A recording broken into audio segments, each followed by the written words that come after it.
Just എൻ്റെ ഒരു interest എന്ന് പറയുന്നത് ഞാൻ ബേസിക്കലി +2 ശേഷം BSc ഇലക്ട്രോണിക്സ് ആയിരുന്നു. ഓക്കെ, അതിനുശേഷം നമ്മൾ MCA ചെയ്തു. MCA കഴിഞ്ഞ് റിസൾട്ടിന് വെയിറ്റ് ചെയ്യുന്ന സമയത്താണ് നമ്മൾ CCNA പഠിക്കാൻ വേണ്ടി വരുന്നത്. ഓക്കെ, അപ്പോൾ നമ്മൾ ഈ നെറ്റ്വർക്കിംഗ് ഫീൽഡിൻ്റെ ഒരു ബ്യൂട്ടി എന്ന് പറയുന്നത്, അതായത് അതിൻ്റെ ഒരു ബെനിഫിറ്റ് എന്ന് പറയുന്നതാണ്, നമുക്ക് IT ഫീൽഡിൽ നോൺ IT ബാക്ക്ഗ്രൗണ്ടിൽ നിന്നുള്ളവർക്ക് പോലും അത്ര എഫേർട്ട് ഇല്ലാതെ, അതായത് ഇപ്പോൾ സോഫ്റ്റ്വെയർ ഫീൽഡായിട്ട് കമ്പയർ ചെയ്ത് നോക്കുന്ന സമയത്ത് അത് കുറേയും കൂടെ ലോജിക്കും കുറച്ചും കൂടെ പ്രോഗ്രാം സ്കിൽസും അങ്ങനെയുള്ള സ്കിൽസൊക്കെ വേണ്ട ഒരു ഫീൽഡാണ് ശരിക്കും സോഫ്റ്റ്വെയർ ഫീൽഡ് എന്ന് പറയുന്നത്. പക്ഷേ അത്ര ഒരു സ്കില്ലില്ലാതെ തന്നെ നമുക്ക് കുറച്ചും കൂടെ ഈസി ആയിട്ട് എൻ്റർ ചെയ്യാൻ പറ്റുന്ന ഒരു ഫീൽഡാണ് കമ്പ്യൂട്ടർ നെറ്റ്വർക്കിംഗ് ഫീൽഡ് എന്ന് പറയുന്നത്.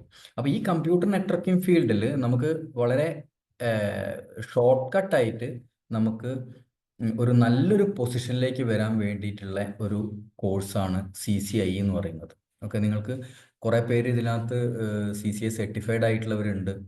ഇപ്പം അനുരാഗ് ഉണ്ട്, ഇല്ല പ്രത്യുഷ് ഉണ്ട്. അപ്പോൾ ഇവരൊക്കെ നമ്മൾ ഓൾറെഡി പ്രീവിയസ് സ്റ്റുഡൻസ് ആണ്, മീൻസ് നമ്മൾ കരിയർ സ്റ്റാർട്ട് ചെയ്യുന്ന സമയത്തൊക്കെ ഉള്ള സ്റ്റുഡൻസ് ആണ്. പക്ഷെ അവരൊക്കെ ഇന്ന് വലിയ വലിയ പൊസിഷൻസിലാണ് ഉള്ളത്. ഓക്കെ, അപ്പോൾ അവരൊക്കെ ഈ CCI നമ്പർ ഒരുപാട് ഹെൽപ്പ് ചെയ്തിട്ടുണ്ട്, മീൻസ് പെട്ടെന്ന് ഹൈ പൊസിഷൻസിലേക്ക് പോകാൻ വേണ്ടിയിട്ട്. ഓക്കെ, അപ്പോൾ അതിൻ്റെ ഈ CCIൻ്റെ ഒരു നിങ്ങൾക്ക് അറിയാൻ പറ്റാൻ മതി, എന്നാലും ജസ്റ്റ് ഒന്ന് ഞാൻ പറയാണ്. അതായത് സിസ്കോ ഇൻട്രൊഡ്യൂസ് ചെയ്ത ഒരു എന്താ പറയുക, ഒരു ഭയങ്കര പ്രസ്റ്റീജിയസ് ആയിട്ടുള്ള ഒരു കോഴ്സാണ് CCI എന്ന് പറയുന്നത്. ഓക്കെ, അപ്പം നമ്മൾ എക്സാം എഴുതുന്നതിൽ തന്നെ ഒരു സിസ്കോൻ്റെ കണക്കനുസരിച്ചിട്ട് അതിൻ്റെ ഒരു പാസിംഗ് പെർസെൻറ്റേജ്, ഫസ്റ്റ് അറ്റംപ്റ്റിൽ പാസ്സാവുന്ന ആൾക്കാർ എന്ന് പറയുന്നത് തന്നെ വളരെ കുറവാണ്. പക്ഷെ നമ്മുടെ ഒരുപാട് സ്റ്റുഡൻസും തന്നെ ഫസ്റ്റ് അറ്റംപ്റ്റിൽ തന്നെ CCI ക്ലിയർ ആയിട്ടുള്ളവരാണ്. ഓക്കെ, അപ്പോൾ ഇതൊരു എക്സ്പേർട്ട് ലെവൽ സർട്ടിഫിക്കേഷൻ ആണ്. ഈ CCI നമ്പർ ഉണ്ടെങ്കിൽ പിന്നെ നിങ്ങളെടുത്ത് എന്താ പറയുക, നിങ്ങളെ കമ്പനിക്ക് അത്രയും വാണ്ടഡ് ആണ്. അപ്പോൾ നിങ്ങൾക്കിപ്പം ഉദാഹരണത്തിന് നൗക്രിയിലോ അല്ലെങ്കിൽ എന്താ പറയുക ലിങ്ക്ഡിനിലൊക്കെ നിങ്ങൾക്ക് നോക്കിക്കഴിഞ്ഞാൽ കാണാൻ പറ്റും, CCI നമ്പർ മാൻഡേറ്ററി ആയിട്ടുള്ള ഒരുപാട് വേക്കൻസീസ് ഇപ്പോഴും അവൈലബിൾ ആണ്. ഓക്കെ, അതായത് കമ്പ്യൂട്ടർ നെറ്റ്വർക്കിങ്ങിൻ്റെ PhD എന്നാണ് CCI ശരിക്കും അറിയപ്പെടുന്നത്.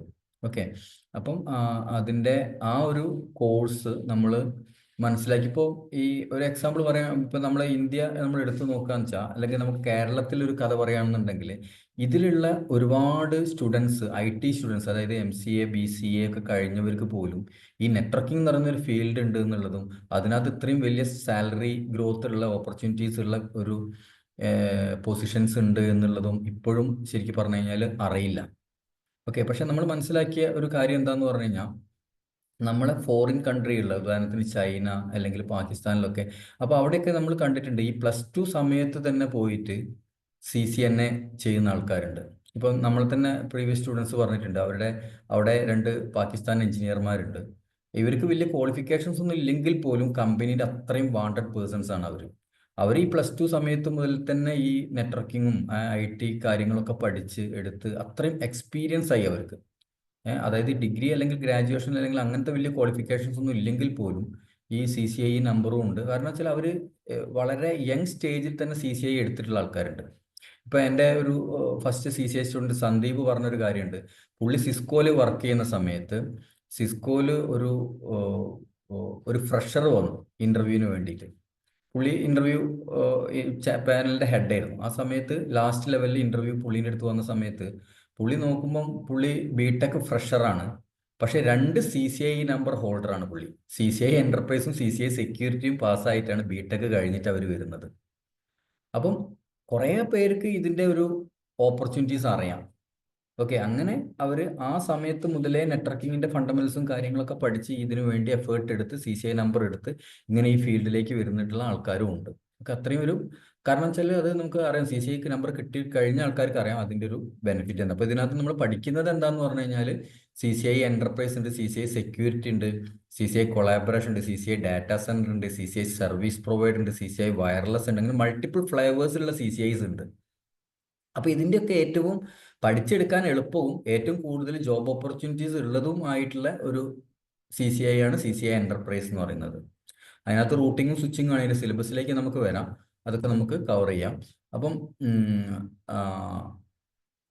ഇതിൻ്റെ ഒരു ബെനിഫിറ്റ് എന്ന് പറയുന്നത്, ഇപ്പോൾ സപ്പോസ് നിങ്ങൾ ഓൾറെഡി ലൈവിൽ വർക്ക് ചെയ്യുന്ന ഒരാളാണ് എന്നുണ്ടെങ്കിൽ ഈ CCI നമ്പർ കിട്ടുമ്പോഴത്തേക്കും തന്നെ നിങ്ങളുടെ സാലറി ഡിഫറൻസും അത് കാര്യങ്ങളൊക്കെ നിങ്ങൾക്ക് ഉടനെ തന്നെ നമുക്കത് ബെനിഫിറ്റ് ആയിട്ട് കിട്ടുന്ന അങ്ങനെ ഒരുപാട് ഫീച്ചേഴ്സ് ഉണ്ട്. അപ്പോൾ നിങ്ങൾ ഓൾറെഡി IT ഫീൽഡിലുള്ളതായതുകൊണ്ട് നമ്മളതിനെ പറ്റിയൊന്നും ശരിക്കും പറയേണ്ട ആവശ്യമില്ല. പിന്നെ ഒരു റിസഷൻ ഫ്രീ കരിയറാണ്. നമുക്ക് എത്ര റിസഷൻ വന്നു കഴിഞ്ഞാൽ CCIക്കാർ ആണ് എന്ന് പറഞ്ഞു കഴിഞ്ഞാൽ നിങ്ങൾക്ക് എവിടെയും ഒരു എൻട്രി കിട്ടും. ഓക്കെ, ഒരു ഇൻ്റർവ്യൂ ഓപ്പർച്യൂണിറ്റി നമുക്ക് കിട്ടും. CCI നമ്പർ ഉള്ള ഒരാൾക്ക് ആ ഇൻ്റർവ്യൂ ക്രാക്ക് ചെയ്യാനും വലിയ ബുദ്ധിമുട്ടുണ്ടാവില്ല. കാരണം ഒരുവിധം ടെക്നോളജികളൊക്കെ നമ്മൾ അത്രയും ഒരു ഹാർഡ് വർക്ക് ചെയ്ത് നമ്മൾ പഠിക്കുന്നതാണ് ടെക്നോളജിയും കാര്യങ്ങളൊക്കെ. ഓക്കെ, ഇപ്പം പ്രൊമോഷൻസ് ഫാസ്റ്ററായി കിട്ടാൻ വേണ്ടിയിട്ടും പിന്നെ ഇൻ്റർനാഷണൽ കരിയർ ഓപ്പർച്യൂണിറ്റീസ്, ഇപ്പം കാനഡ, ഓസ്ട്രേലിയ അങ്ങനെ പല പല കൺട്രീസിലേക്ക് പോകാൻ വേണ്ടിയിട്ടൊക്കെ ഉള്ള ഒരു ഷോർട്ട് കട്ടാണ് ശരിക്കും CCI എന്ന് പറയുന്നത്. പിന്നെ CCI എന്ന് പറയുന്നതിന് പ്രത്യേകിച്ച് നിങ്ങൾക്ക് ഒരു ഫ്രഷർ ആണെങ്കിൽ പോലും നമുക്ക് എന്ത് ചെയ്യാൻ പറ്റും, ആ ഒരു ഫീൽഡിലേക്ക് നമുക്ക് എൻ്റർ ചെയ്യാൻ പറ്റും. അതിന് വേറെ ക്വാളിഫിക്കേഷൻസ് ഒന്നും തന്നെ വേറെ വെച്ചിട്ടില്ല. ഓക്കെ, അപ്പോൾ അങ്ങനെയുള്ള കുറേ ബെനിഫിറ്റുകളുണ്ട്. പിന്നെ CCI നമ്പേഴ്സിന് ഒരുപാട് ആവശ്യങ്ങളുണ്ട്. അതിനെപ്പറ്റി നമ്മൾ ഡെപ്തിൽ പറയേണ്ട ആവശ്യമില്ല എന്നാണ് എനിക്ക് തോന്നുന്നത് ഈ സെമിനാറിൽ. അപ്പോൾ നമുക്ക് എങ്ങനെയാണ് ഫസ്റ്റ് അറ്റംപ്റ്റിൽ തന്നെ നമുക്ക് CCI ക്ലിയർ ചെയ്തെടുക്കുന്നത് എന്ന് അതിനെപ്പറ്റി നമുക്ക് ഡിസ്കസ് ചെയ്യാം. അപ്പോൾ നമ്മൾ പറഞ്ഞു എലിജിബിലിറ്റി. CCIൻ്റെ എലിജിബിലിറ്റി എന്ന് പറയുന്നത് എന്താണ്? There is no prescribed eligibility for candidates willing to pursue the certification. CCIക്ക് ഒരു പ്രീ റിക്വസിറ്റും ഇല്ല. നിങ്ങൾക്ക് CCI തിയറി ക്ലാസ് ചെയ്ത് കഴിഞ്ഞാൽ തന്നെ നമുക്ക് എന്ത് ചെയ്യാൻ പറ്റും? മീൻസ് തിയറി എക്സാം പാസ്സായാലാണ് നമുക്ക് CCI ലാബ് ബുക്ക് ചെയ്യാൻ പറ്റുക. $400 ആണ് തിയറി എക്സാമിൻ്റെ പ്രൈസ് എന്ന് പറയുന്നത്. അത് പാസ്സാവുക എന്ന് പറയുന്നത് അത്ര ടഫ് അല്ല. പക്ഷെ അതിൻ്റെ CCI ലാബ് പാസ്സാവുക എന്ന് പറയുന്നതാണ് ശരിക്കും ടഫ്. എക്സാം എന്ന് പറയുന്നത് 8 hours ലാബാണ് വരുന്നത്. അതിനകത്ത് 3 hours ഇപ്പം ഡിസൈൻ സെഷനും 5 hours ഡു സെഷനുമാണ്. ഡിസൈൻ ഡു എന്ന് പറഞ്ഞാൽ 2 പാർട്ട് ഉണ്ട് ഇപ്പോൾ. ഓക്കെ, ഇതിനകത്ത് ഈ ഡിസൈൻ പാർട്ട് എന്ന് പറയുന്നത് കുറേ objective and multi drag and drop type questions ആയിരിക്കും വരുന്നുണ്ടാവുക. അത് കമ്പാരിറ്റീവ്ലി കുറച്ചും കൂടെ സിമ്പിളായിട്ട് നമുക്ക് ആൻസർ ചെയ്യാൻ പറ്റും.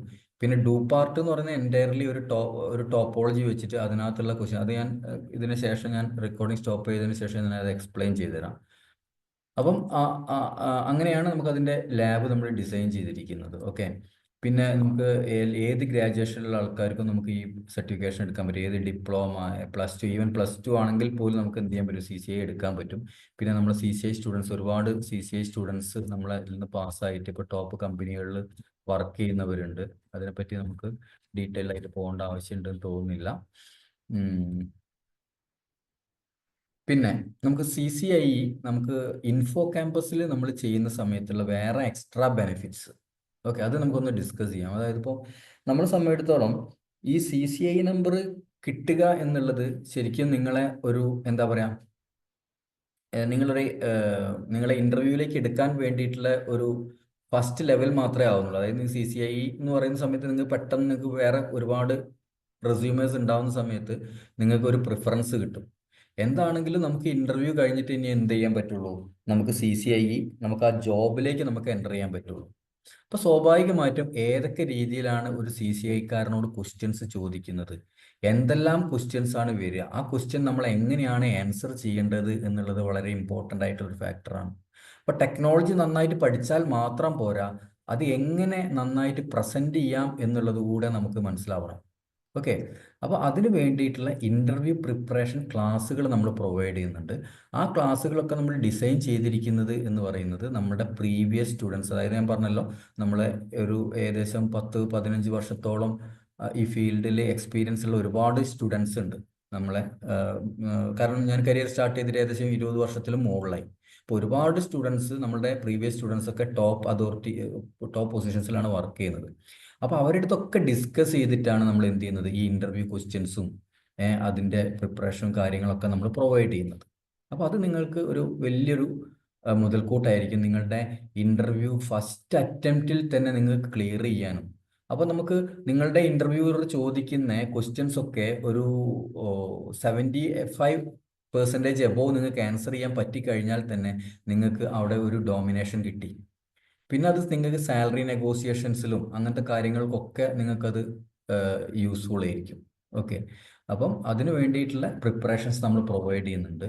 പിന്നെ ഗ്രൂപ്പ് ഡിസ്കഷൻ സെഷൻസ് ഉണ്ട്. അതിൽ തന്നെ നമ്മൾ ഈ ലൈവ് ഇൻഡസ്ട്രിയൽ ട്രെയിനിങ്, അതായത് ഇൻഡസ്ട്രി എക്സ്പേർട്സിനെ കൊണ്ട് നമുക്ക് നമ്മളെ എന്താ പറയുക, നമ്മുടെ പ്രീവിയസ് സ്റ്റുഡൻസ് ഉണ്ടെന്ന് പറഞ്ഞല്ലോ, അവരുടെ സെഷൻസ് നിങ്ങൾക്ക് പ്രൊവൈഡ് ചെയ്യുന്നുണ്ട്. അതിൽ തന്നെ നിങ്ങൾക്ക് എന്ത് ചെയ്യാൻ പറ്റും, അവരുമായിട്ട് ഇൻട്രാക്ട് ചെയ്യാൻ പറ്റും. ഓക്കെ. പിന്നെ ഈ ഗ്രൂപ്പ് ഡിസ്കഷൻ സെഷൻസ് ഒക്കെ നമ്മൾ വെച്ചിരിക്കുന്നത് എന്തിനാന്ന് പറഞ്ഞു കഴിഞ്ഞാൽ, ഈ ഫ്രഷേഴ്സ്, അത് നിങ്ങൾക്ക് ശരിക്കും അപ്ലിക്കബിൾ അല്ല. നമ്മൾ ഇതേ പ്രോഗ്രാം, ഈ CCI പ്രോഗ്രാം നമ്മൾ ഫ്രഷേഴ്സിനും പ്രൊവൈഡ് ചെയ്യുന്നുണ്ട്. അതായത് BTech, BCA, IT ഫീൽഡ് അല്ലെങ്കിൽ നോൺ IT ഫീൽഡിൽ നിന്നൊക്കെ വരുന്ന ഫ്രഷേഴ്സിനും നമ്മൾ എന്ത് ചെയ്യുന്നുണ്ട്, CCI പ്രിപ്പറേഷൻ ചെയ്യിപ്പിക്കുന്നുണ്ട്.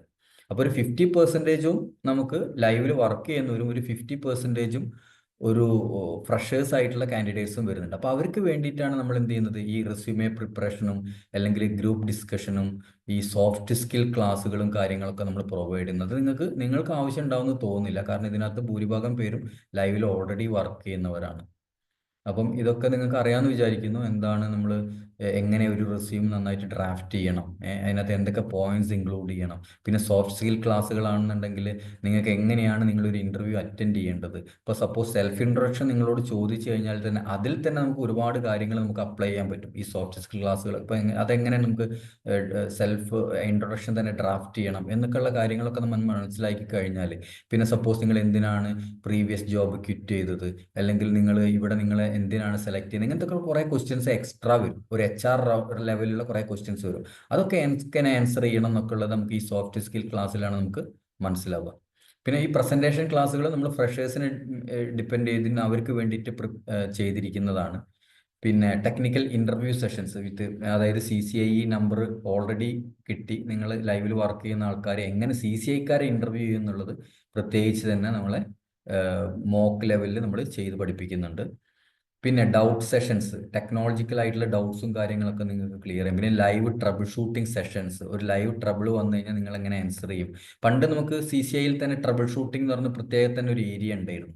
പക്ഷേ ഇന്നത്തെ CCIയിൽ ആ ട്രബിൾ ഷൂട്ടിങ്ങിന് വേണ്ടി വേറെ തന്നെ സെഷൻ ഇല്ല. ഓക്കെ. അന്ന് ഞങ്ങളൊക്കെ എക്സാം എഴുതുന്ന സമയത്ത്, ഞാനും അനുരാഗൊക്കെ എക്സാം എഴുതുന്ന സമയത്ത്, അല്ലെങ്കിൽ സന്ദീപൊക്കെ എക്സാം എഴുതുന്ന സമയത്ത് അന്ന് അങ്ങനെയുള്ള സെഷൻസ് ഉണ്ടായിരുന്നു. ഒരു ഒരു 10 ടിക്കറ്റ്സ് ഉണ്ടാവും, 10 ട്രബിൾ ടിക്കറ്റ്സ് ഉണ്ടാവും. അത് നമുക്ക് ആ 2 അവേഴ്സിൻ്റെ ഉള്ളിൽ കംപ്ലീറ്റ് നമ്മൾ ക്ലിയർ ചെയ്യണം. ഒരു ട്രബിൾ ടിക്കറ്റിൽ തന്നെ മൾട്ടിപ്പിൾ ട്രബിൾസ് ഉണ്ടാവും. അപ്പോൾ അതെല്ലാം ഫൈൻഡ് ഔട്ട് ചെയ്ത് അതും വലിയൊരു ടോപ്പോളജിയിലായിരിക്കും ഉണ്ടാവുക. അപ്പോൾ അന്നൊക്കെ കുറച്ചും കൂടെ ടഫ് ആയിരുന്നു എക്സാം എന്ന് പറയുന്നത്. പക്ഷേ ഇന്നത്തെ എക്സാം നമ്മൾ അന്നത്തെ ഒരു കാലത്തെ എക്സാമായിട്ട് കമ്പയർ ചെയ്ത് നോക്കുന്ന സമയത്ത് അത്ര ടഫ് അല്ല. ഈ ട്രബിൾ ഷൂട്ടിംഗ് സെഷൻസ് ഇല്ല പ്രത്യേകിച്ച്. പിന്നെ ഒരു ലാബ് മാത്രമേ ടോപ്പോളജി മാത്രമേ പഠിക്കാനുള്ളൂ. അന്ന് 4ഉം 5ഉം ടോപ്പോളജി ഉണ്ടായിരുന്ന സമയത്ത് ഇന്ന് ഒരൊറ്റ ടോപ്പോളജി മാത്രമേ പഠിക്കേണ്ട ആവശ്യമുള്ളൂ. അങ്ങനത്തെ കുറേ ബെനിഫിറ്റുകളുണ്ട്, അതിലേക്ക് നമുക്ക് വരാം.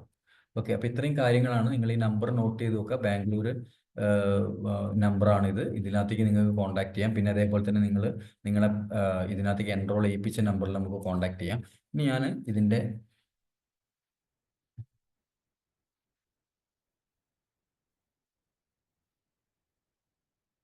എങ്ങനെയാണ് നമ്മളൊരു എക്സാം, അതായത് ഈ CCI ലാബ് നമ്മൾ ഫസ്റ്റ് അറ്റത്ത് തന്നെ നമ്മൾ പാസ് ആവേണ്ടത് എന്നുള്ളതിനെ പറ്റിയിട്ടുള്ള ഒരു സെഷനാണത്. ഓക്കെ. അപ്പോൾ ഇതിൽ നമുക്ക് ഇമ്പോർട്ടൻ്റ് ആയിട്ട് നമ്മൾ വേണ്ടത്, ഫസ്റ്റ് ലെവലിൽ നമ്മൾ ചെയ്യേണ്ടത് എന്താണ്, ലേറ്റസ്റ്റ് ആയിട്ടുള്ള സിസ്കോ ബ്ലൂ പ്രിന്റിലുള്ള ടോപ്പിക്കുകൾ ഫെമിലിയർ ആവുക എന്നുള്ളതാണ്. അതിനുവേണ്ടി ഈ ക്ലാസ്സിൽ ബോത്ത് ടെക്നോളജി ക്ലാസ്സുകളും അതേപോലെ തന്നെ ലാബ് പ്രിപ്പറേഷൻ ക്ലാസ്സും രണ്ടും നമ്മൾ പ്രൊവൈഡ് ചെയ്യുന്നുണ്ട്. അപ്പം നിങ്ങളിപ്പം ഒരു NA ലെവൽ നോളജ് അല്ലെങ്കിൽ ഒരു CCNP ലെവൽ നോളജ് ഉള്ള ആളാണ് എന്നുണ്ടെങ്കിൽ നിങ്ങൾക്ക് ഈ ബ്ലൂ പ്രിന്റിൻ്റെ ടോപ്പിക്കുകളൊക്കെ പഠിച്ച് ടെക്നോളജി ഒക്കെ പഠിച്ചതിന് ശേഷം എക്സാം പ്രിപ്പറേഷനിലേക്ക് മൂവ് ചെയ്യാം. അല്ലെങ്കിൽ നിങ്ങൾ ഓൾറെഡി ചിലപ്പോൾ നിങ്ങൾക്ക് CCI ലെവൽ നോളജ് ഉണ്ടാവും, അതായത് BGP, OSPF, spanning tree protocol അല്ലെങ്കിൽ ലെയർ 2 ടെക്നോളജികളൊക്കെ നിങ്ങൾക്ക് അറിയാൻ മതി. അങ്ങനെയാണെന്നുണ്ടെങ്കിൽ നിങ്ങൾക്ക് ഈ സിസ്കോ ബ്ലൂ പ്രിന്റ് ടോപ്പിക്കുകൾ ടെക്നോളജി ക്ലാസ് ഒന്നും പഠിക്കാതെ ഡയറക്റ്റ് എക്സാം പ്രിപ്പറേഷനിലേക്ക് എൻ്റർ ചെയ്യാൻ പറ്റും. അതായത് അതിൻ്റെ ബൂട്ട് ക്യാമ്പ് അറ്റൻഡ് ചെയ്തിട്ട്, ലാബിൻ്റെ ബൂട്ട് ക്യാമ്പ് അറ്റൻഡ് ചെയ്ത് ഡയറക്റ്റ്ലി നിങ്ങൾക്ക് എക്സാം പ്രിപ്പറേഷൻ സ്റ്റാർട്ട് ചെയ്യാൻ പറ്റും. ഓക്കെ. അതിലേക്ക് നമുക്ക് വരാം. അപ്പം ഫസ്റ്റ് നമ്മൾ ചെയ്യേണ്ടത് ബ്ലൂ പ്രിന്റ് ടോപ്പിക്കുകൾ ഫെമിലിയർ ആവുക എന്നുള്ളതാണ്. ഇത് ഒന്ന് നിങ്ങൾക്ക് എക്സാം പാസ്സാവാൻ വേണ്ടിയും അതേപോലെ തന്നെ ഇൻ്റർവ്യൂ പാസ്സാവാൻ വേണ്ടിയും ഇത് നിങ്ങൾക്ക് വേണം. ടെക്നോളജി നോളജ് വേണം. ഇല്ലാണ്ട് നിങ്ങൾക്ക് ഒരിക്കലും ഒരു എന്ത് ചെയ്യാൻ പറ്റില്ല, ഒരു എക്സാം ഒരു ഇൻ്റർവ്യൂ പാസ്സായി എടുക്കാൻ പറ്റില്ല. ഓക്കെ, ഇപ്പം എക്സാം പാസ്സാവണമെന്നുണ്ടെങ്കിൽ ഈ നോളജ് സത്യം പറഞ്ഞു കഴിഞ്ഞാൽ ഫുൾ നോളജ് ഒന്നും വേണമെന്നില്ല. ഓക്കെ, എക്സാം പാസ്സാവണമെന്നുണ്ടെങ്കിൽ നമുക്ക് ഡയറക്റ്റ്ലി ആ ലാബ് കംപ്ലീറ്റ്ലി നമ്മൾ പഠിച്ചാൽ തന്നെ മതി. ഓക്കെ, പിന്നെ പിന്നെ focus on the 4 major sessions. അപ്പോൾ ലാബിലുള്ള സെഷൻസ് എന്ന് പറയുന്നത് design, deploy, operate and optimise എന്നുള്ളതാണ്. അപ്പോൾ അതൊക്കെ നമ്മൾ ഈ ടോപ്പിക്ക് ബ്ലൂ പ്രിന്റ് ടോപ്പിക്കുകൾ കവർ ചെയ്യുന്ന സമയത്ത് നമ്മൾ അതിനൊക്കെ നമ്മൾ ഡീൽ ചെയ്യും. ഓക്കെ, പിന്നെ ഇതിനകത്ത് നമ്മൾ മെയിനായിട്ട് പഠിക്കേണ്ട ടെക്നോളജികൾ എന്ന് പറയുന്നത് ലെയർ 2 ആൻഡ് ലെയർ 3 പ്രോട്ടോകോൾസ്. അതായത് സ്വിച്ചിങ്ങും റൂട്ടിങ്ങും ആണ് നമ്മളുടെ മേജർ ടോപ്പിക്സ് എന്ന് പറയുന്നത്. ഓക്കെ, റൂട്ടറിൻ്റെ layer concept, OSI TCP/IP layer കൺസെപ്റ്റുകൾ, പിന്നെ ലെയർ 2 പ്രോട്ടോകോൾ, സ്വിച്ച് എങ്ങനെ വർക്ക് ചെയ്യുന്നു, VLAN എങ്ങനെ വർക്ക് ചെയ്യുന്നു, multiple protocol, spanning tree protocols, അതായത് STP, RSTP, MSTP എങ്ങനെ വർക്ക് ചെയ്യുന്നു. അപ്പോൾ ഇതിനകത്ത് ഈ ISIS ഇല്ലേ, ISIS പണ്ടത്തെ സിലബസിൽ ഉണ്ടായിരുന്നതാണ്. അത് നമുക്കിപ്പോൾ ഇല്ല. ഇത് ജസ്റ്റ് നമുക്ക് ഡിലീറ്റ് ചെയ്ത് കളയാം. ഓക്കെ, പിന്നെ SD-WAN, ഇത് പുതിയ സിലബസിനകത്തേക്ക് എൻ്റർ ചെയ്ത ടോപ്പിക്കുകളാണ്. ഇതൊക്കെ നമുക്ക് പണ്ടത്തെ സിലബസിൽ ഇതൊക്കെ മാത്രമേ ഉണ്ടായിരുന്നുള്ളൂ. ഓക്കെ, പിന്നെ SD-WAN, software define van. Okay, അത് വി മാനേജ് എന്താ, വി സ്മാർട്ട് എന്താ, വി ബോണ്ട് എന്താ, ഇതിൻ്റെ കോൺഫിഗറേഷൻ എങ്ങനെയാണ് വരുന്നത്, ഇതൊക്കെ നമുക്ക് പഠിക്കാനുണ്ട്. ഓക്കെ, പുതിയ പിന്നെ അതേമാതിരി തന്നെ DNAC, DNA centre. Okay, digital network architecture, സിസ്കോൻ്റെ SD ആക്സസ് എന്ന് പറയും. SD ആക്സസ്, ഇതിൻ്റെ പ്രോട്ടോകോൾസും അതിൻ്റെ ടെക്നോളജികളും നമുക്ക് നമ്മുടെ സിലബസിനകത്ത് വരുന്നുണ്ട്. അപ്പോൾ അത് നമ്മൾ പഠിക്കണം. അതൊക്കെ നമുക്ക് ലാബിലും വരുന്നുണ്ട് ഇപ്പോൾ. ഓക്കെ, തിയറിയിൽ മാത്രമല്ല ലാബിലും വരുന്നുണ്ട്. അപ്പോൾ അതും മാൻഡേറ്ററി ആണ്. പിന്നെ നെറ്റ്വർക്ക് സെക്യൂരിറ്റി, IPsec, AAA, അപ്പോൾ അങ്ങനത്തെ കാര്യങ്ങളൊക്കെ നമുക്ക് പഠിക്കാം. സെക്യൂരിറ്റീൻ്റെ കാര്യങ്ങൾ പഠിക്കാൻ, ക്വാളിറ്റി ഓഫ് സർവീസ് പഠിക്കാനുണ്ട്, QoS. പിന്നെ മൾട്ടികാസ്റ്റിംഗ് എന്ന് പറയുന്ന ടെക്നോളജി ഉണ്ട്. പിന്നെ നെറ്റ്വർക്ക് ഓട്ടോമേഷൻ ഉണ്ട്. ഓക്കെ, ഓട്ടോമേഷൻ, പൈത്തൺ സ്ക്രിപ്റ്റിങ്ങും അല്ലെങ്കിൽ ആൻസിബിളും അതും നമ്മളെ സിലബസിനകത്ത്. അപ്പോൾ ഇത്രയും കാര്യങ്ങൾ നമ്മുടെ സിലബസിലുണ്ട്. ഈ സിലബസ് ഒക്കെ നമ്മൾ എന്ത് ചെയ്യുന്നത്, നമ്മളുടെ ടെക്നോളജി ക്ലാസ്സുകൾ നമ്മൾ 1 by 1 ആയിട്ട് ക്ലിയർ ചെയ്യും. അപ്പോൾ ഈ ടെക്നോളജി ക്ലാസ് ഏകദേശം ഒരു 6 monthsോളം നമുക്ക് ടെക്നോളജി ക്ലാസ് ഉണ്ട്. ഈ ടെക്നോളജി അറിയാത്തവർക്ക് വേണ്ടിയിട്ട് നമ്മൾ ടെക്നോളജി ക്ലാസ്സുകൾ നമ്മൾ പ്രൊവൈഡ് ചെയ്യുന്നുണ്ട്.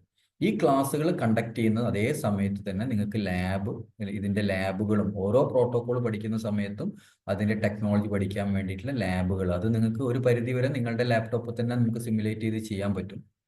ഇനി അതിൻ്റെ ഫെസിലിറ്റി ഇല്ലാത്തവർക്ക് നമ്മളുടെ റാക്കിലേക്ക് വേണ്ടിയിട്ടുള്ള നമ്മളെ സെർവറിലേക്കുള്ള ആക്സസ് നമ്മൾ പ്രൊവൈഡ് ചെയ്യുന്നുണ്ടാവും. അതിൽ നിങ്ങൾക്ക് ചെയ്തു നോക്കാൻ പറ്റും. ഓക്കെ, പിന്നെ നമ്മളെ മെയിനായിട്ട് നമ്മൾ ടെക്നോളജി പഠിക്കുക എന്നുള്ളത് മാത്രമല്ല, നമ്മളുടെ ഹാൻഡ്സ് ഓൺ എക്സ്പീരിയൻസ്. അപ്പോൾ ഇതൊക്കെ നമുക്ക് എന്ത് ചെയ്യുന്നുണ്ട്, നമ്മൾ തിയറി പഠിപ്പിക്കുക മാത്രമല്ല, നിങ്ങളെ കൊണ്ട് ട്രെയിനിങ് എന്ന് പറയുന്ന സമയത്ത് അറിയാലോ, നിങ്ങൾക്ക് അതിൻ്റെ ലാബും നമ്മൾ ഒരു പ്രാവശ്യം നമ്മളെ തന്നെ ക്ലാസ് എടുക്കുന്ന സമയത്ത് തന്നെ ഇതിൻ്റെ ലാബുകളൊക്കെ നമ്മൾ ചെയ്ത് കാണിച്ചു തരും. ഇതേ ലാബുകൾ നിങ്ങൾക്ക് എന്ത് ചെയ്യാൻ പറ്റും, നിങ്ങൾക്ക് വീട്ടിൽ നിന്നും നിങ്ങൾക്ക് ചെയ്തു നോക്കാനും പറ്റും. അപ്പോൾ നമുക്ക് എപ്പോഴും നമുക്കറിയാലോ, ഒരു കാര്യം നമ്മൾ ചെയ്ത് പഠിച്ചു കഴിഞ്ഞാൽ പിന്നെ നമുക്കത് മറന്നു പോകാനുള്ള ചാൻസ് വളരെ വളരെ കുറവാണ്. അപ്പോൾ ഓരോരോ പ്രോട്ടോകോൾസും, ഇപ്പോൾ സപ്പോസ് നമ്മൾ എതർ ചാനൽ പഠിക്കുകയാണ്, അല്ലെങ്കിൽ നമ്മൾ BGP പഠിക്കുകയാണ്, BGPൻ്റെ ഓരോ ടെക്നോളജികളും, ഓരോ ആട്രിബ്യൂട്ട്സും, ഓരോ പോളിസി, എല്ലാ കാര്യങ്ങളും നമ്മൾ എന്ത് ചെയ്യുന്നുണ്ട്, 1 by 1 ആയിട്ട് അത് ലാബ് ചെയ്ത് ഓരോ ടോപ്പിക്കും ക്ലിയർ ആയിട്ട് മനസ്സിലാക്കിയിട്ടാണ് അടുത്ത സെഷനിലേക്ക് നമ്മൾ പോകുന്നുണ്ടാവുക. ഓക്കെ, പിന്നെ അതേമാതിരി തന്നെ നമ്മൾ ഈ ഹാൻഡ്സ് ഓൺ ലാബ് ചെയ്യുന്ന സമയത്ത് തന്നെ നമ്മൾ ചെയ്യുന്ന സമയത്ത് തന്നെ കുറേ ട്രബിൾസ് വരും. ഓക്കെ, വലിയ ടോപ്പോളജികളൊക്കെ ആണെന്നുണ്ടെങ്കിൽ നിങ്ങൾ ചെയ്യുന്ന സമയത്ത് തന്നെ ശരിക്കും ട്രബിൾസ് വരും. അത് കൂടാതെ നമുക്ക് എന്ത് ചെയ്യാൻ പറ്റും, നിങ്ങൾ ഓൾറെഡി ചെയ്യുന്നതിനകത്ത് നമുക്ക് ട്രബിൾസ് ഇൻട്രൊഡ്യൂസ് ചെയ്തിട്ട് നിങ്ങൾക്ക് പഠിപ്പിക്കാൻ പറ്റും. ഓക്കെ, അപ്പോൾ ട്രബിൾ ഷൂട്ടിംഗ് സ്കില്ലും നിങ്ങൾക്ക് ഡെവലപ്പ് ആവും. എങ്ങനെ ഒരു പ്രോബ്ലം, നമ്മളിപ്പോൾ സപ്പോസ് നമുക്കൊരു കണക്ടിവിറ്റി വരുന്നില്ല, ഇപ്പം ഒരു ബ്രാഞ്ച് ബിയിലേക്കുള്ള കണക്ഷൻ വരുന്നില്ല, അത് ലെയർ 2 ഇഷ്യൂ ആണോ, ലെയർ 3 ഇഷ്യൂ ആണോ, റൂട്ടിംഗ് ഇഷ്യൂ ആണോ, അല്ലെങ്കിൽ സെക്യൂരിറ്റി ഇഷ്യൂ ആണോ, എന്താണ് ഇതിൻ്റെ പ്രോബ്ലം എന്നുള്ളത് നിങ്ങൾ ഫസ്റ്റ് ഡയഗ്നോസ് ചെയ്ത് കണ്ടെത്തണം. ഓക്കെ, പിന്നെ അതെങ്ങനെ പെർഫെക്റ്റ് ആയിട്ട് സോൾവ് ചെയ്യാം. ചിലപ്പോൾ ഒരു പ്രോബ്ലം തന്നെ സോൾവ് ചെയ്യാൻ മൾട്ടിപ്പിൾ മെത്തേഡ്സ് ഉണ്ടാവും. പക്ഷെ അതിനകത്തുള്ള ഏറ്റവും ബെസ്റ്റ് മെത്തേഡ് എന്താണ് എന്നുള്ളതൊക്കെ മനസ്സിലാക്കി അപ്പോൾ ആ ട്രബിൾ ഷൂട്ടിംഗ് സ്കില്ല് നിങ്ങൾക്ക് ഡെവലപ്പ് ആവുന്നുണ്ടാവും. ഓക്കെ, പിന്നെ വളരെ ഇമ്പോർട്ടൻ്റ് ആയിട്ടുള്ള വേറൊരു സംഭവം, ഫസ്റ്റ് അറ്റംപ്റ്റിൽ നമ്മൾ എക്സാം ക്ലിയർ ചെയ്യാൻ വേണ്ടിയിട്ടുള്ള വേറൊരു സംഭവം എന്ന് പറയുന്നത് എന്താണ്? ടൈം മാനേജ്മെന്റ് ആണ്. ഓക്കെ, ഏറ്റവും ഇമ്പോർട്ടൻ്റ് എന്ന് പറയുന്നത് ടൈം മാനേജ്മെന്റ് ആണ്. ഞാൻ കണ്ടിട്ടുണ്ട് ഒരുപാട് ബ്രൈറ്റ് ആയിട്ടുള്ള സ്റ്റുഡൻസ്. ഇപ്പൊ സപ്പോസ് നമ്മളിപ്പോൾ ഒരു സിമ്പിൾ എക്സാമ്പിൾ ഞാൻ പറഞ്ഞുതരാം. ഇപ്പം കഴിഞ്ഞ ഒരു ഒരു 2-3 മന്ത്സ് മുന്നേ ഒരു സ്റ്റുഡന്റ് നമ്മൾ അപ്രോച്ച് ചെയ്തിട്ടുണ്ടായിരുന്നു. നമ്മൾ CCIE ലാബിന്റെ പ്രിപ്പറേഷൻ ഒക്കെ കൊടുക്കുന്നത് അറിഞ്ഞിട്ട് നമ്മൾ റെഫറൻസ് വഴി ഒരു സ്റ്റുഡന്റ് നമ്മൾ അപ്രോച്ച് ചെയ്തിട്ടുണ്ടായിരുന്നു. അപ്പോൾ പുള്ളി ഒരു വലിയൊരു കമ്പനിയിൽ, ഓക്കെ, വലിയൊരു കമ്പനിയിൽ വലിയ പൊസിഷനിൽ വർക്ക് ചെയ്യുന്ന ഒരാളാണ്. ഓക്കെ, ടോപ്പ് പൊസിഷനിൽ വർക്ക് ചെയ്യുന്ന ആളാണ്. അതായത് സിസ്കോന്റെ ടാക്ക് ഉണ്ടല്ലോ, സിസ്കോന്റെ ടാക്കിനെക്കാട്ടും ഹയർ പൊസിഷനിൽ വർക്ക് ചെയ്യുന്ന ഒരാളാണ്. നോളജ് വൈസ് ഭയങ്കര പുലിയാണ് പുള്ളി. ഓക്കെ, അപ്പോൾ പുള്ളി ഒരു ഇൻസ്റ്റിറ്റ്യൂട്ടിൽ നിന്ന് ഇതേപോലെ CCIE പ്രിപ്പറേഷനും കാര്യങ്ങളൊക്കെ കഴിഞ്ഞപ്പോൾ അവരെ ഒരു ചില ഇൻസ്റ്റിറ്റ്യൂട്ട്സ് എങ്ങനെയാന്ന് പറഞ്ഞു കഴിഞ്ഞാൽ അവർ ഒരു പ്രൊഡക്റ്റ് പർച്ചേസ് ചെയ്ത് കഴിഞ്ഞാൽ കറക്റ്റ് ഒരു 6 മന്ത്സോ അല്ലെങ്കിൽ 3 മന്ത്സോ എത്രയാണോ അവരുടെ കോൺട്രാക്ട് പീരീഡ് അതുവരെ മാത്രമേ സപ്പോർട്ട് ചെയ്യുള്ളൂ. അപ്പോൾ പുള്ളിക്ക് അതിൻ്റെ ഉള്ളിൽ ഈ ലൈവിലുള്ള ആൾക്കാരാവുന്ന സമയത്ത് അങ്ങനത്തെ ഒരു ഇഷ്യൂ ഉണ്ടല്ലോ, അവർക്ക് വിചാരിക്കുന്ന സമയത്ത് സ്ലോട്ട് കിട്ടിക്കോളുന്നില്ല. അങ്ങനെ പുള്ളിക്ക് ആ സമയത്തിൻ്റെ ഉള്ളിൽ എക്സാമിന് അറ്റൻഡ് ചെയ്യാൻ പറ്റാതെ അവരുടെ കോൺട്രാക്ട് പീരീഡ് കഴിഞ്ഞത് കൊണ്ടാണ് നമ്മൾ അപ്രോച്ച് ചെയ്തത്. അപ്പം നമ്മൾ പറഞ്ഞു ഓക്കെ കുഴപ്പമില്ല, നമ്മൾ പ്രൊഡക്റ്റ് കൊടുത്തു കാര്യങ്ങൾ, കാരണം പ്രൊഡക്റ്റ് ഒക്കെ പുള്ളിൻ്റെ അടുത്ത് ഓൾറെഡി ഉണ്ട്. അപ്പം ഇതിനകത്ത് ഒരു DO2 എന്ന് പറഞ്ഞൊരു പുതിയ ലാബ് വന്നിട്ടുണ്ടായിരുന്നു. അപ്പോൾ ആ ലാബിൻ്റെ മെറ്റീരിയലിൻ്റെ അപ്ഡേറ്റ്സും കാര്യങ്ങളൊന്നും പുള്ളിക്കില്ല. അപ്പോൾ അത് പ്രൊവൈഡ് ചെയ്യാൻ വേണ്ടി അതൊക്കെ കൊടുത്തു. പിന്നെ അത് കൂടാതെ നമ്മൾ ഒരു ബേസിക് ലെവൽ സപ്പോർട്ടും പുള്ളിക്ക് കൊടുത്തു. ഓക്കെ, അപ്പം പക്ഷേ ഒരു 2 വീക്സ് മുന്നെയാണ്, അതായത് പുള്ളീൻ്റെ എക്സാം ഓൾറെഡി ഷെഡ്യൂൾഡ് ആണ്. ഒരു 2 വീക്സ് മുന്നെയാണ് പുള്ളിയായിട്ട് നമുക്ക് കോണ്ടാക്ട് ആവുന്നത്. അപ്പം നമ്മൾ അനലൈസ് ചെയ്ത സമയത്ത് നമുക്ക് മനസ്സിലായ ഒരു കാര്യം എന്താണെന്ന് പറഞ്ഞു കഴിഞ്ഞാൽ പുള്ളി ഈ ടൈം മാനേജ്മെന്റിൽ വളരെ വീക്ക് ആയിരുന്നു. ഭയങ്കര അഗ്രഗണ്യനാണ്, ടെക്നോളജിക്കലി ഭയങ്കര പുലിയാണ്. പക്ഷെ പുള്ളീനെ സംബന്ധിച്ചിടത്തോളം ടൈപ്പിംഗ് സ്പീഡ് ഇല്ല. പ്രോപ്പറായിട്ട് ഈ ഒരു സിനാരിയോ എങ്ങനെയാണ് കറക്റ്റ് ടൈമിൻ്റെ ഉള്ളിൽ തീർക്കേണ്ടത് എന്നുള്ളത് പുള്ളി പ്രാക്ടീസ്ഡ് അല്ല.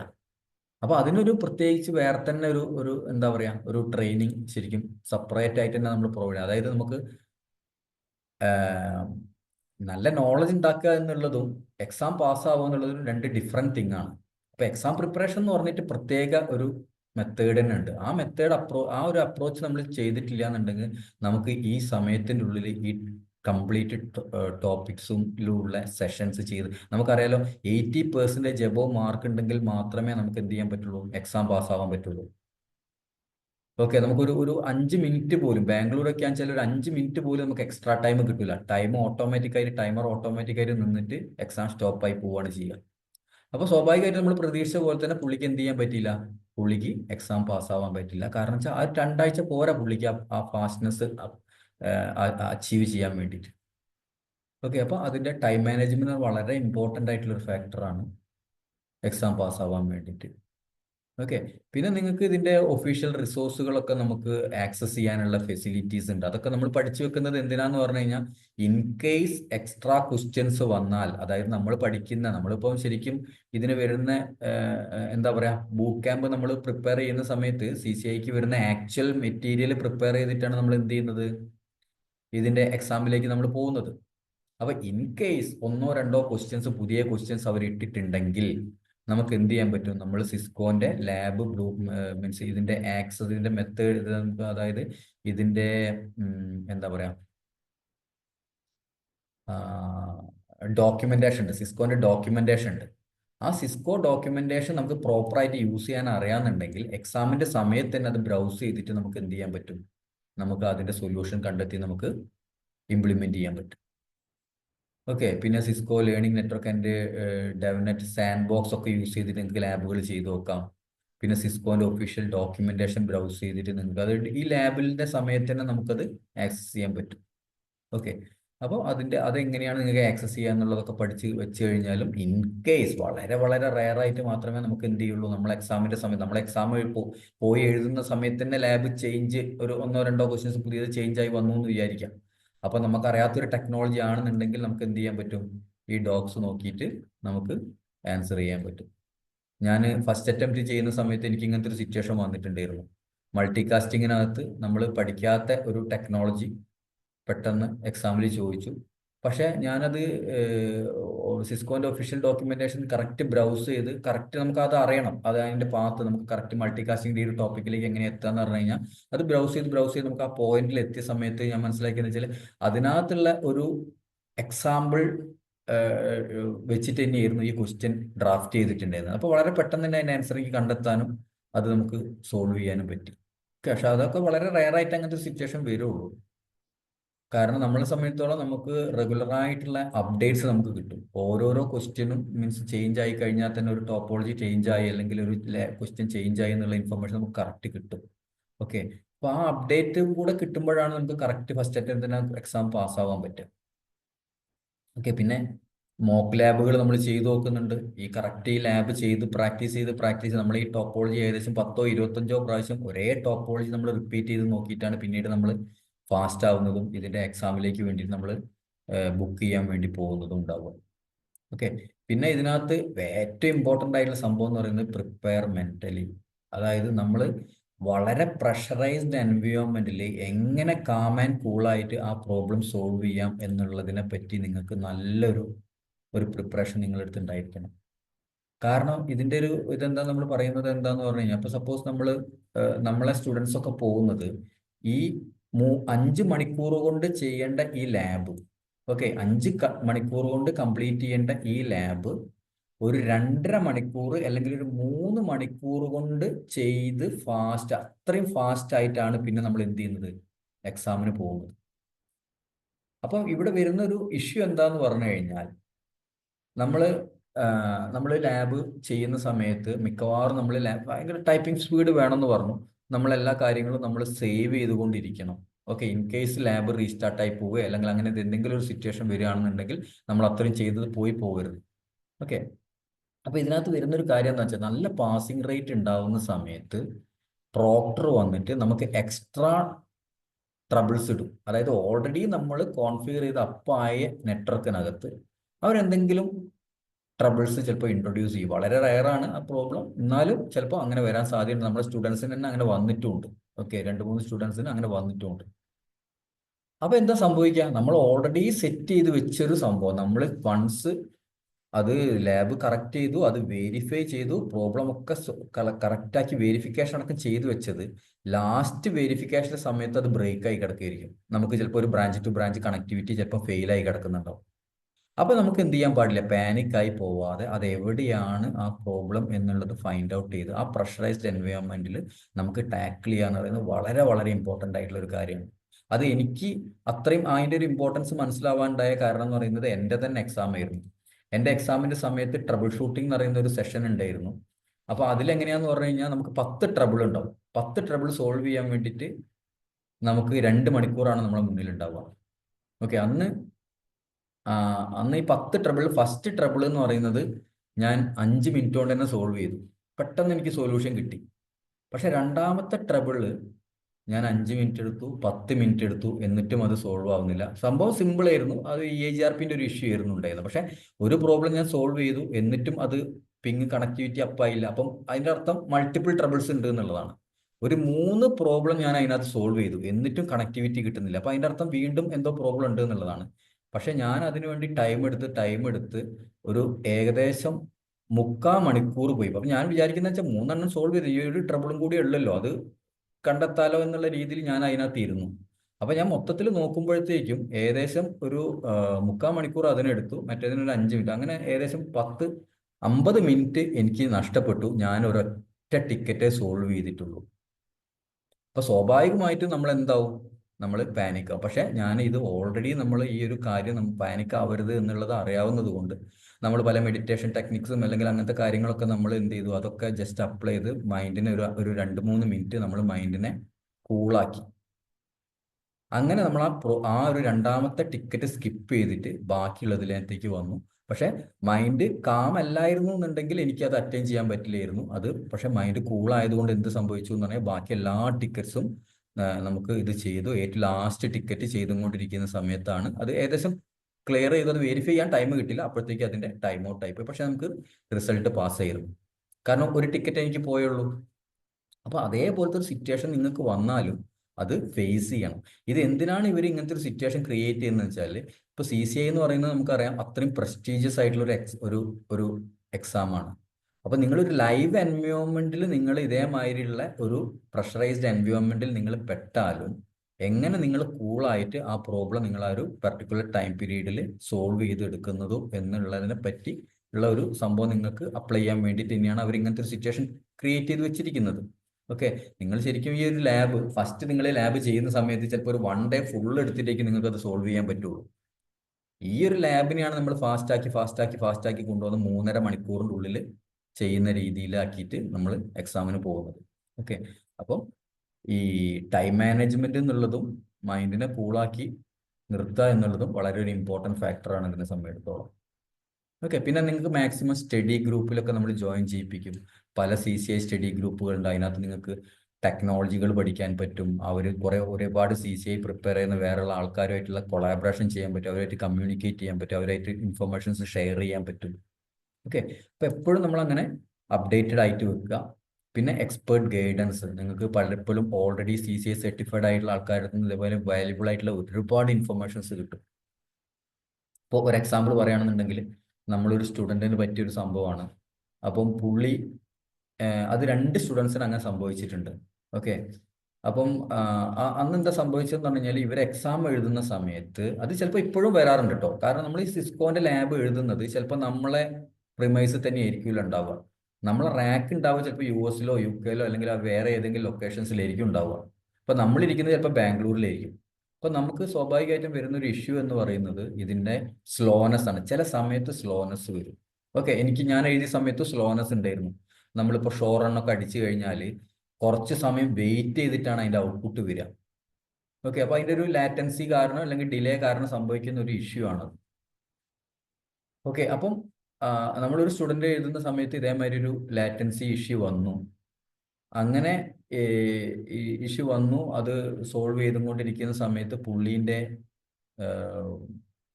ഡിവൈസ്, അത് ഒരു സ്റ്റുഡൻറ്റിനാണ് അങ്ങനെ സംഭവിച്ചത്, ഡിവൈസ് തന്നെ ഓഫായി പോയി. അങ്ങനെ ഓണായി വന്നു. പ്രോക്ടർ കുറച്ച് റൂഡായിരുന്നു. പ്രോക്ടറിൻ്റെ അടുത്ത് ഇവിടെ റിക്വസ്റ്റ് ചെയ്ത സമയത്ത് പ്രോക്ടർ എന്ത് ചെയ്തു, ഇതിന് വേണ്ടിയിട്ട് കുറച്ച് ടൈം, അതായത് പുള്ളിക്ക് ടോട്ടൽ ടൈമിൽ നിന്ന് ഒരു 10 മിനിറ്റ് പുള്ളിക്ക് അധികം കൊടുത്തു. പക്ഷെ ഇത് റീസ്റ്റാർട്ട് ചെയ്ത് വന്നിട്ടും ഈ സ്ലോനെസ് ഉണ്ടായിരുന്നു. അങ്ങനെ റിസൾട്ട് വന്നപ്പോഴത്തേക്കും പുള്ളിക്ക്, അതായത് സ്വാഭാവികമായിട്ടും പുള്ളിക്ക് ആ കറക്റ്റ് ടൈമിനുള്ളിൽ സോൾവ് ചെയ്യാൻ പറ്റിയില്ല. പുള്ളി ഫെയിലായി. ഓക്കെ, റിസൾട്ട് വന്ന സമയത്ത് ഫെയിലായി. അപ്പൊ നോർമലി ഇതിന്റെ ഈ എക്സ്പേർട്ട് ഗൈഡൻസ് ഒന്നും ഇല്ല എന്നുണ്ടെങ്കിൽ സ്വാഭാവികമായിട്ടും അവർ എന്ത് ചെയ്യും, അവരത് ക്വിറ്റ് ചെയ്ത് പോകും. പക്ഷെ നമുക്ക് ഓൾറെഡി അറിയാവുന്നത് കൊണ്ട് നമ്മൾ ലാബ് ക്രിറ്റിക് ചെയ്തു. ലാബ് ക്രിറ്റിക്കിനകത്ത് നമ്മൾ ഇൻഫോം ചെയ്തു നമുക്ക് ഇങ്ങനത്തെ ഒരു ഇൻസിഡന്റ് നടന്നിട്ടുണ്ടായിരുന്നു. അപ്പോൾ സ്വാഭാവികമായിട്ടും അതുകൊണ്ടാണ് എനിക്ക് ഫെയിലായി പോയത്. അപ്പം പ്രോക്ടറിൻ്റെ അടുത്ത് നമ്മൾ ഇത് ചെയ്തിട്ട്, അപ്പോൾ അവർ അതിൻ്റെ റിപ്ലൈ വന്നു, നിങ്ങൾ പ്രോക്ടറിൻ്റെ അടുത്ത് എന്തൊക്കെയാണ് ചോദിച്ചത്, അപ്പോൾ അങ്ങനത്തെ കാര്യങ്ങളൊക്കെ നമ്മൾ വന്നു. അതിന് കറക്റ്റായിട്ട് നമ്മളത് ഡോക്യുമെൻറ്റേഷൻ കറക്റ്റായിട്ട് കൊടുത്തു. അങ്ങനെ പുള്ളിക്ക് അവർ ഫ്രീ ആയിട്ട് ഒരു അറ്റൻഡൻസും കൂടെ കൊടുത്തു. അതിനകത്ത് പുള്ളി പോയിട്ട് എക്സാം പാസ്സായി. അപ്പം ഇതേമാതിരി 2 സ്റ്റുഡൻസിന് ഇതേമാതിരി വന്നിട്ടുണ്ട്. അപ്പം അങ്ങനത്തെ ഒരുപാട് കാര്യങ്ങൾ നമുക്ക് ഈ എക്സ്പേർട്ട് ഗൈഡൻസിലൂടെ നമുക്ക് കിട്ടും. Okay, okay. പിന്നെ നമുക്ക് എക്സാമിന്റെ സമയത്തുള്ള കുറച്ച് ടിപ്സ് ഉണ്ട്. നമുക്ക് അത് വലിയൊരു ടിപ്സ് ഒന്നുമില്ല. കാരണം വെച്ചാൽ ഓൾറെഡി നമുക്ക് എക്സാമിന് വരുന്ന അതേ സിനാരിയോ നമ്മൾ 10-20 വട്ടം ചെയ്ത് അത്രയും ഫാസ്റ്റ് ആയിട്ടാണ് നമ്മൾ പോകുന്നത്. അപ്പൊ അതിനകത്ത് നമ്മൾ ശ്രദ്ധിക്കേണ്ട കാര്യം എന്താ വെച്ചാൽ ഓരോ സ്റ്റെപ്സും കഴിഞ്ഞാൽ നമുക്കറിയാലോ, ഓരോരോ ടോപ്പിക് ബൈ ടോപ്പിക് ആയിട്ടാണ് ഇതിന്റെ ക്വസ്റ്റ്യൻസ് ഉണ്ടാവുക. ഓരോ സെഷൻസും കഴിയുമ്പോൾ നമ്മൾ എന്ത് ചെയ്യണം, അതിന്റെ വെരിഫിക്കേഷൻ നമ്മൾ ചെയ്യണം. ആ വെരിഫിക്കേഷൻ ഓൾറെഡി ഓരോ സ്റ്റെപ്പും നമ്മൾ വെരിഫൈ ചെയ്യണം. പിന്നെ നമ്മൾ ആ കോൺഫിഗറേഷൻ നമ്മൾ അങ്ങനെ തന്നെ നമ്മൾ സേവ് ചെയ്യണം. ഓക്കെ, പിന്നെ ഡിസൈൻ സെഷൻസ് വരുന്നുണ്ട്. ഡിസൈനകത്ത് നമ്മൾ ചെയ്തിരിക്കുന്ന ആൻസർ ഒക്കെ കറക്റ്റ് അല്ലേ? കാരണം നമുക്കറിയാലോ, ഇപ്പോൾ ഒബ്ജക്റ്റീവ് ക്വസ്റ്റ്യൻ ആവുന്ന സമയത്ത് അതിനകത്തുള്ളൊരു ഇഷ്യൂ എന്താണ്, ഒരു ഒബ്ജക്റ്റീവ് ക്വസ്റ്റ്യൻ വന്നു, അതിന്റെ ആൻസറുകൾ നമ്മൾ നോക്കുന്ന സമയത്ത് ചിലപ്പോൾ എല്ലാ ആൻസറുകളും കറക്റ്റ് ആയിട്ട് തോന്നും നമ്മൾ. അതിനകത്ത് ഏറ്റവും ബെസ്റ്റ് ആൻസർ സെലക്ട് ചെയ്തിട്ടുണ്ടെങ്കിൽ മാത്രമേ നമുക്കത് എന്ത് ചെയ്യാൻ പറ്റുള്ളൂ, നമുക്കത് ആ എക്സാം നമുക്ക് പാസ്സാവുള്ളൂ. അപ്പൊ അങ്ങനത്തെ കുറച്ച് കാര്യങ്ങളൊക്കെ ഉണ്ട്. അപ്പൊ ഡിസൈനിലൊക്കെ നമുക്ക് കുറച്ച് കാര്യങ്ങൾ നമുക്ക് ഇമ്പോർട്ടൻ്റ് ആയിട്ട് നമുക്ക് ഓർത്ത് വെക്കാണ്ട്. അപ്പൊ ഇത്രയും കാര്യങ്ങളാണ് നമ്മൾ ഫസ്റ്റ് അറ്റംപ്റ്റിൽ തന്നെ നമുക്ക് എക്സാം ക്ലിയർ ചെയ്യാൻ വേണ്ടിയിട്ട് നമ്മൾ ഓർത്ത് വെക്കേണ്ട ടിപ്സ് എന്ന് പറയുന്നത്. പിന്നെ ഇതിനകത്ത് വരുന്ന ടോപ്പിക് എന്ന് പറയുന്നത്, ഇപ്പോഴത്തെ ബ്ലൂ പ്രിന്റ് എന്ന് പറയുന്നത് ഇതാണ്.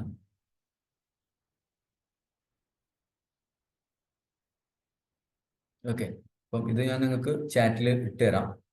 ടോപ്പിക്സ് ഇതാണ്. അല്ലെങ്കിൽ നിങ്ങൾ ആ നമ്പറിൽ നിങ്ങൾ കോൺടാക്ട് ചെയ്ത് കഴിഞ്ഞാൽ ഇതിന്റെ സിലബസും കാര്യങ്ങളൊക്കെ നമ്മൾ പ്രൊവൈഡ് ചെയ്യും. പിന്നെ ഇതിന്റെ സിസ്കോന്റെ ലാബ് ബ്ലൂ പ്രിന്റ് ഉണ്ട്.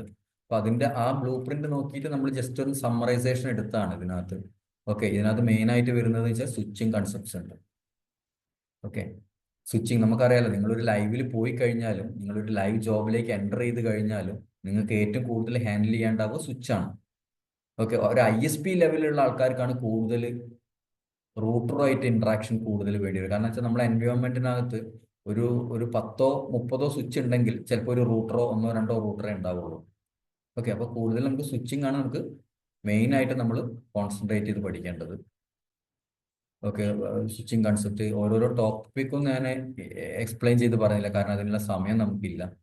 പിന്നെ routing concepts, sorry, routing concepts, പിന്നെ EIGRP പ്രോട്ടോകോൾ നമുക്ക് പഠിക്കാണ്ട്. OSPF വേർഷൻ 2 ഉണ്ട്, OSP വേർഷൻ 3 ഉണ്ട്. OSP വേർഷൻ 3 വെച്ചാൽ IP വേർഷൻ 6 വേണ്ടിയിട്ടുള്ള OSPF ആണ്. രണ്ടും നമ്മളിപ്പോൾ ലാബിൽ ചോദിക്കുന്നുണ്ട്.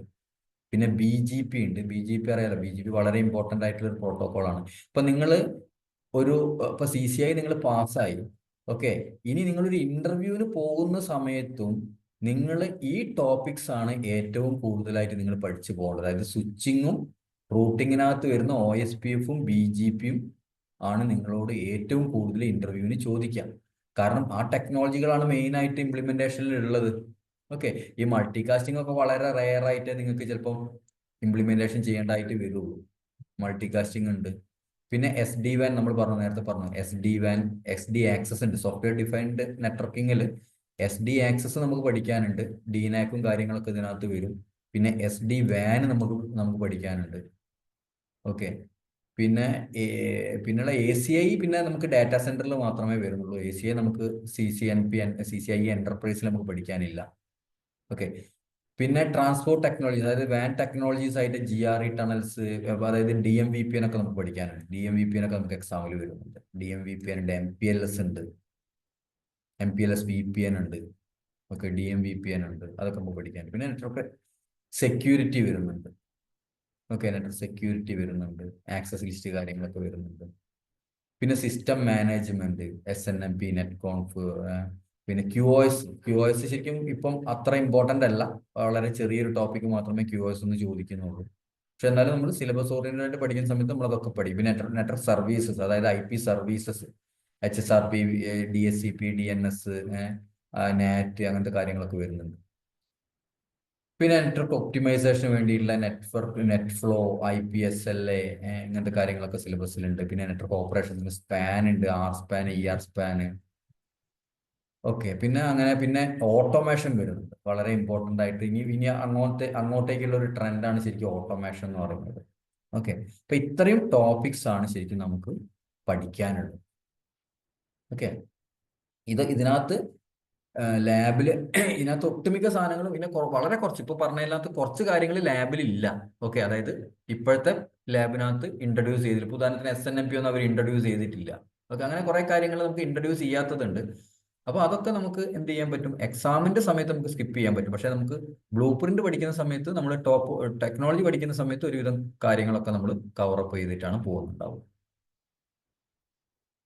ഓക്കെ, അപ്പം നമ്മളെ ഇതിന്റെ തിയറി ക്ലാസ്സുകൾ, അതായത് നിങ്ങൾക്ക് നമ്മളെ എപ്പോഴും നിങ്ങൾക്ക് അപ്രോച്ച് ചെയ്യാം. ഇതിന്റെ തിയറി ക്ലാസ്സുകൾ നമ്മൾ സ്റ്റാർട്ട് ചെയ്യുന്നുണ്ട്. ഈ ഒരു നെക്സ്റ്റ് വീക്കിൽ നമ്മൾ സ്റ്റാർട്ട് ചെയ്യാൻ പോകുന്നുണ്ട്. സ്വിച്ചിങ് മുതലാണ് സ്റ്റാർട്ട് ചെയ്യുന്നത്. പിന്നെ അതിന്റെ ലാബ് എന്ന് പറയുന്നതൊക്കെ കംപ്ലീറ്റ്ലി റിയൽ ഡിവൈസ് വെച്ചിട്ടാണ് നമ്മൾ ഇംപ്ലിമെന്റ് ചെയ്ത് വെച്ചിരിക്കുന്നത്. ഓക്കെ, നമുക്കിവിടെ മൾട്ടിപ്പിൾ റാക്സ് ഉണ്ട്, സെർവർ റാക്സ് ഉണ്ട്. അതായത് നിങ്ങൾക്ക് ലാബ് ചെയ്യാൻ വേണ്ടിയിട്ടുള്ള സെർവർ റാക്കുകളും കാര്യങ്ങളൊക്കെ ഉണ്ട്. അത് കൂടാതെ നമ്മൾ പഠിപ്പിക്കുന്ന സമയത്ത് ഓരോ ടോപ്പിക്കുകളും നമ്മൾ ഫെമിലിയർ, ഇപ്പോൾ സിസ്കോന്റെ 93K സ്വിച്ചസും ലേറ്റസ്റ്റ് ആയിട്ടുള്ള മൾട്ടി ലെയർ സ്വിച്ചസ് ഒക്കെ വെച്ചിട്ട് ഇംപ്ലിമെന്റ് ചെയ്തിരിക്കുന്ന, അപ്പോൾ ഏകദേശം ഒരു മൾട്ടി ലെയർ സ്വിച്ചസ് തന്നെ ഒരു 12 സ്വിച്ചസോളം മൾട്ടി ലെയർ സ്വിച്ചസ് തന്നെ ഉണ്ട് നമുക്ക്. ഓക്കെ, പിന്നെ റൂട്ടേഴ്സും അങ്ങനെയൊക്കെ വെച്ചിട്ടുള്ള വലിയൊരു ലാബാണ് നമുക്ക് ടെക്നോളജി ക്ലാസ് പഠിക്കാൻ വേണ്ടി തന്നെ നമ്മൾ ഇംപ്ലിമെന്റ് ചെയ്തിരിക്കുന്നത്. പിന്നെ നിങ്ങൾക്ക് അത് സപ്പോർട്ടീവ് ആയിട്ട് നിങ്ങൾക്ക് GNS3 അല്ലെങ്കിൽ EVN-G അങ്ങനെയുള്ള മെറ്റീരിയൽസ് നമ്മൾ പ്രൊവൈഡ് ചെയ്യുന്നുണ്ടാവും. ഓക്കെ, പിന്നെ സാൻഡ് ബോക്സ് ഒക്കെ എങ്ങനെ യൂസ് ചെയ്യാം എന്നൊക്കെ ഉള്ളത് കാര്യങ്ങളൊക്കെ നിങ്ങളെ പഠിപ്പിക്കും. ഓക്കെ, നിങ്ങൾക്ക് അക്കൗണ്ട് ഉണ്ടെങ്കിൽ, CCO അക്കൗണ്ട് ഉണ്ടെങ്കിൽ നമുക്ക് സാൻഡ് ബോക്സ് ഒക്കെ യൂസ് ചെയ്തിട്ട് നമുക്ക് എന്ത് ചെയ്യാൻ പറ്റും, ലാബുകളൊക്കെ ഒരുവിധം ലാബുകളൊക്കെ നമുക്ക് ചെയ്ത് നോക്കാൻ പറ്റും. ഓക്കെ, പിന്നെ ലാബിന് വേണ്ടി, അതായത് മീൻസ് ബൂട്ട് ക്യാമ്പിലുള്ള ലാബിന് വേണ്ടിയിട്ട് നമുക്ക് എന്ത് ചെയ്യുന്നുണ്ട്, നമ്മൾ എക്സ്ട്രാ വേറെ തന്നെ സെഷൻസ് നിങ്ങൾക്ക് റാക്ക് RDP വെച്ചിട്ട് നിങ്ങൾക്ക് ഇവിടുത്തെ റാക്ക് നിങ്ങൾക്ക് ആക്സസ് ചെയ്തിട്ട് ലാബ് ചെയ്ത് നോക്കാൻ പറ്റും. ഓക്കെ.